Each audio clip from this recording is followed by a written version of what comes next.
What is going on, everybody? Welcome back to another episode of the Funnel Vision Show, where we interview some leading marketers, entrepreneurs, people who really like to take performance to the next level. And today is no exception because we have Audra Carpenter with us. She is an AI trainer. She is an AI advisor. She is an AI expert. And of course, the world of AI is continuing to evolve and continuing to blow up. So this is the perfect time to have this type of conversation. Audra, thank you so much for being on. Oh, thanks for having me. I love talking about this topic. It's so important for people, especially business owners, to start leaning into this and really understand the value and the power of what it can do for their business. So I appreciate it. It's going to be a great conversation because it is so important. It is changing the game. So for people who don't know, give us your not so humble bragging rights, the high level highlights. Why should people listen to this episode?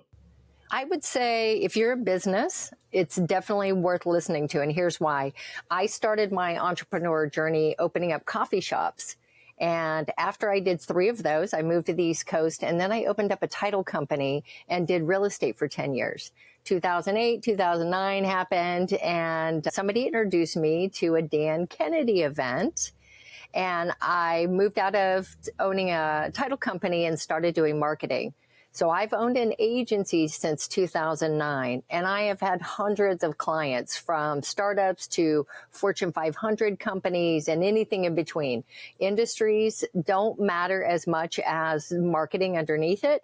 And after doing this for so many years, it made sense that AI gets pulled in and really leaned into optimize the marketing that we're already doing with clients. And so it was a perfect, just all the blocks lined up and all the things that we've had to do manually all these years. Now we don't have to. It's been a lot of years. I've had amazing clients. I've grown memberships. I've built apps. I've built over 500 WordPress websites. I'm one of those a little bit different, being a generalist, that I could actually get in the weeds and do the work if I need to. It's been great. Very exciting. It is a very interesting and exciting time for all entrepreneurs, all marketers. It's also a very scary time, right? Because people don't know what it actually means for a lot of this cycle. So let's take a step back before we dive too deep into how you look at AI, because I know you know how to create AI content at scale through automation and AI. So we'll dive into that. But before we do, tell me, what was it like for you come the early days, right? So 2022 is really when ChatGPT came out. That's when the masses started to look at it. Before that, for those who are in the internet marketing space, there was Jasper, previously Jarvis, previously Conversion AI. That was the first taste of being able to use kind of AI to that level. But walk me through what that journey was like for you in the early days, which feels like it was only like 2 years ago. Right. It seems dog years maybe is what's happening with AI. As marketing progresses year over year, we got a little bit better technology. So if you go back to 2009, when I started building, Russell Brunson talks about this all the time, building landing pages back then was a very manual process. You had to have developers and teams come in and do all this kind of work. It was huge. As technology has evolved, we've gotten a little better and better. Here's the problem though. Before that, we've never really been able to have just one system manage everything. We have to kind of Frankenstein lots of different technology together to get it to work. We have email over here. Maybe we've got our website here. And again, everything's evolving. Go high level has helped. ClickFunnels has helped. It's all gotten there, but it's still very fragmented. So we're doing marketing in silos, right? You got your SEO here. You've got your content creation or your marketing, social media. Everything's very disconnected.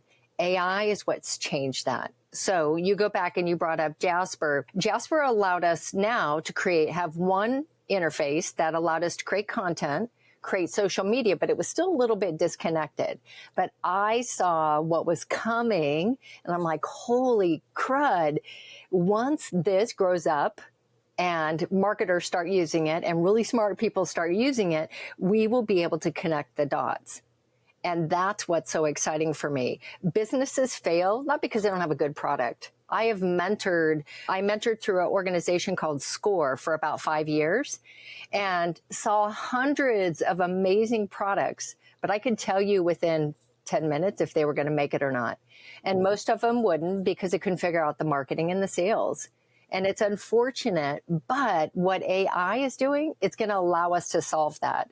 And maybe there won't be so many businesses failing because if they learn how to use AI as that backfill of, I don't have the knowledge, I don't have the bandwidth, I don't have the resources, meaning financially, to kick off the pieces that I need to get my product out to the market, it's completely changed it. It's so cool to be able to see what's in front of us. And it's the worst it'll ever be, right? I know that is the crazy part, right? So already we need to start to see like how video is evolving with AI.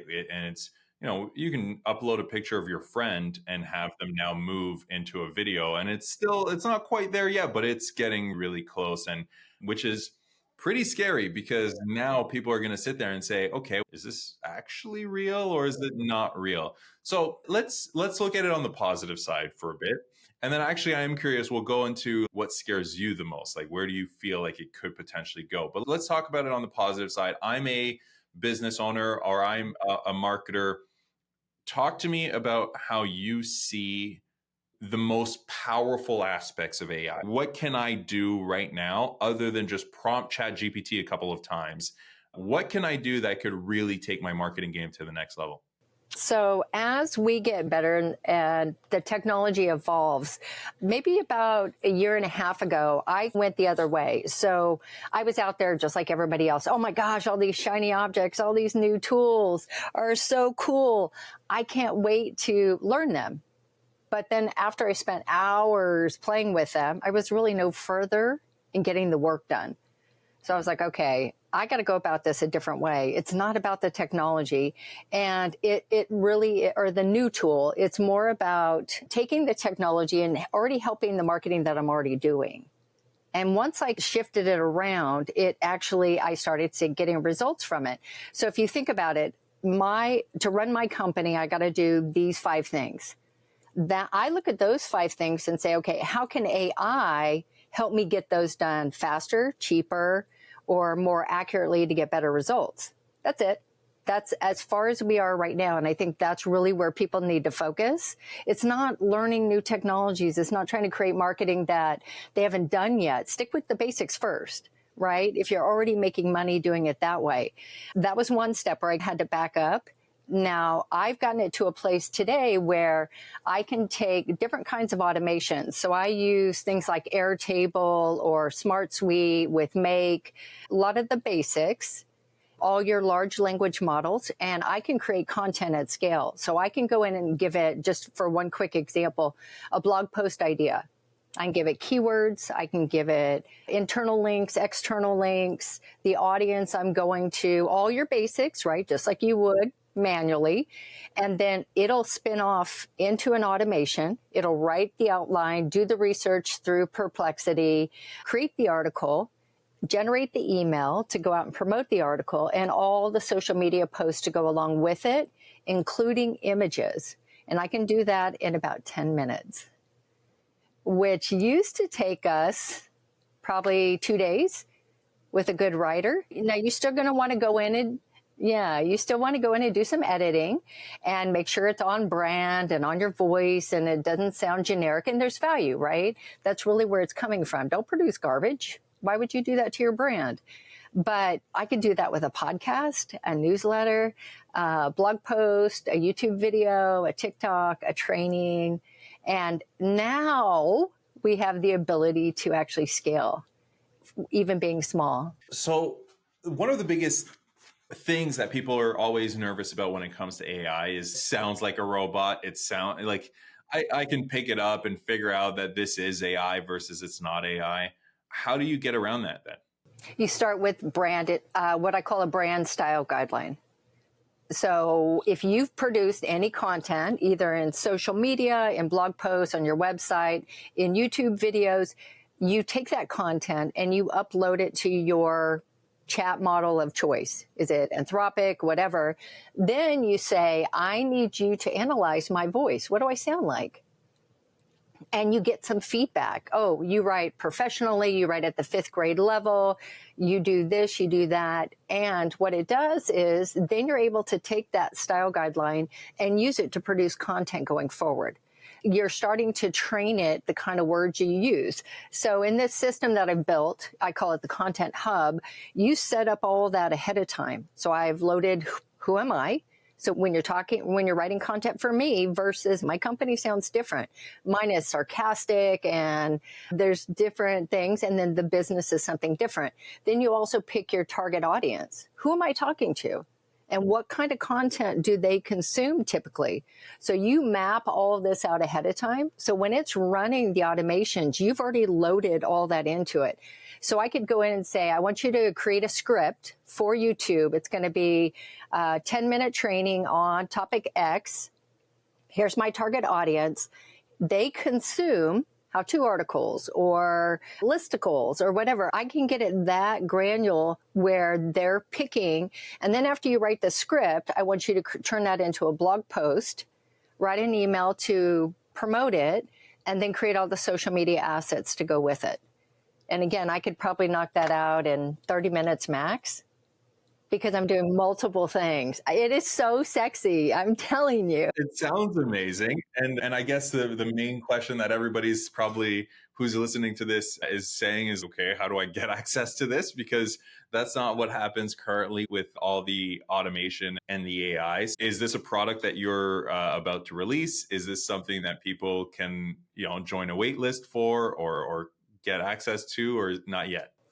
It's a product I'm getting ready to release. I was thinking about doing it for Black Friday, and then you and I talked, and you're like, don't do it. So I pushed it off, but yeah, it'll definitely be coming out soon. And the cool thing is I'm only using 3 pieces of technology. It's not dependent. So as the LLMs change, which are OpenAI or Anthropic or Gemini, or even Llama or any of the others, you have the ability to update them in real time and also pick what's best for the use case that you're using. I may want to write the blog post from Claude, but then I want my outline from ChatGPT, and then I want my research through Perplexity. We have the ability to be able to mix and match them to get the best tone of voice and the output, right? So if you're not getting the outputs that you want, we just rerun it until you get what you need. Okay. For people who want to learn more about this Content Hub, they'll have to follow you on LinkedIn. We'll drop some links at the very end here. Okay. So I want to switch it up and just talk about the other side of this. So it's amazing from an entrepreneurial standpoint. It's also, what does that mean for marketers? What does that mean for what does that mean for a lot of people who they built their career on copywriting? They built their career on creating videos. How do you start to think about that stuff? And where are you most nervous? Where, as you see, obviously I can see you're a glass half full type of girl, and you see it as, okay, this is going to change the world, and it will. But there's always a dark side. Look at social media these days with kids who are younger than 14. It's a problem, right? It is. Knowing that you've been in this world for a while, what are your thoughts? First, yes, I'm always going to be I'm a realist, but I'm definitely an optimist. I lean into changes. A lot of people can't. You got to remember, I completely have been displaced. Me being a strategist for 17 years is not the same going into a company the last 3 years as it was before. So I'm one of the victims of this, if you call it a victim, of this industry shift. Here's the thing, though. We can either lean into it and say, okay, how do I take advantage of this? Or, oh my goodness, I need to go find a new job because my industry is going away. You're right. Industries are going away. But if you think back 50 years, our industry didn't even exist. So we will evolve. We're humans. We're resourceful. You have to have the confidence in yourself and the desire to say, okay, This is going away. What does the next stage look like? I give a good example of, if you think about Amazon's model, when Jeff Bezos started the whole book thing, he was shipping books. Then he got to a place where he had warehouses, brought in other products. Then he got to a place where humans were in there packing boxes, shipping stuff. Now it's all machines. Now they're still, but the humans that lost their job now became the overseers of that technology. And I think that's what's going to happen with us. Marketing specifically is always going to be a hands-on. There's always going to have to be a final check. Even when agents come, there's still going to have to be somebody managing that process. So our skills don't go away. We're just going to have to figure out how to deploy them differently. Okay, so that's going to be across the board with every industry. We're going to have to figure out what this new era, we're moving out of the industrial part, what is the next section going to look like? And I really think it's going to be about distribution and how all that kind of fits together. It's important if your industry is going to be affected by this, that you're leaning in and doing the work to stay competitive as this shifts. Now, the dark side of this is just like any other technology, though. There's some scary stuff. We don't know what we don't know that could happen with AI. It could be used for evil. People could, besides the spoofing and identity theft and all that, there could be actual harm that comes to humans because of it. We have to pay attention. Here's the thing, though. If you want to ignore it and say, I don't care about AI, it's not affecting my job, it's still affecting society. They're finding, go out and read about it. Doctors, they have AI and they have doctors reading lab reports or reading x-rays or MRIs. The AI scores 10 times better than the doctor does because the doctors have, one, they're busy, two, they're not trained as well, three, they have their own bias and the AI doesn't. So it's going to see different things. But again, it's going to affect all of us. It's so important that we lean in and really understand what does chapter 2 of life or life 3.0 look like, and do our part to make sure that there's less bad actors, because we know there's going to be, and try to make sure we stay as in control of it or managing it as much as we can. It's smarter than most humans now. Oh, 100%. I think the biggest thing that you have to keep in mind is the marketing world specifically, if we're talking about marketing, will shift a lot because of it, right? If you think of 2000 and anything prior to 2005, people weren't marketing on social media because it didn't exist. I think anything after 2025, most people will no longer be using Google the way they're using Google today. So creating a whole lot of blog articles to rank so that you hope that traffic comes to your website, it won't work that way anymore. People are going to just use AI to ask a question. AI will research and look and then cite and give you the answer. And maybe from there, you'll have to understand how is the AI models ranking this tool versus this tool. If you're saying, hey, tell me what are the best funnel analytics tools out there, right? Like now you need to, as a marketer, understand how does the AI work. And I think that's what you're trying to get to is instead of just using it, try to understand how it all works together so that you can better take advantage of it. 100%. What does Gretzky say? Skate to where the puck's going. So when it comes to AI, it's changing fast, and most people cannot keep up with the rapid changes, and that's okay, but they still really need to figure out how it is going to affect them and affect their jobs. So while all of this is happening, we still have a massive opportunity in front of us, which is how do we create, mass content? How do we do our marketing in a very short amount of time? And you've cracked that code. So where can people learn more about you? Where can people contact you to join the wait list for some of the tools you're putting out there? On social media, because I got around long time ago, I'm just at Audra Carpenter. So they can find me on any of the platforms there, except TikTok. I'm on TikTok, but I'm not really using it. Yeah, I don't even have a TikTok account. Yeah, I grabbed my name, but I haven't done anything with it, just to grab my name. Yeah, there you go. Okay, perfect. So we'll put a link to a few of your profiles. And yeah, if anybody wants to really take advantage of AI and step forward, I highly recommend that you connect with Audra. Thank you so much for sharing your knowledge and thank you for being on the show. Oh, thanks for having me. I appreciate it.